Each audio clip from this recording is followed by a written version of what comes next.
Hey, what is going on, guys? Spoons here, and this is a tour of the legendary hideout from Sea of Thieves. If you reach Pirate Legend, which is level 50 in all three trading companies, you can get access to this legendary hideout. And this footage is courtesy of Prodigy X on Twitch. You can check out his links down below. He was able to get me into the legendary hideout, and I was able to take this video.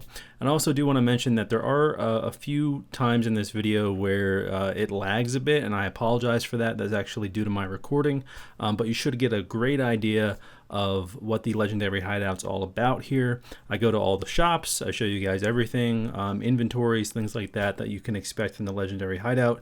And as a note, you can expect this to probably evolve through development from rare, so the legendary hideout might change a bit.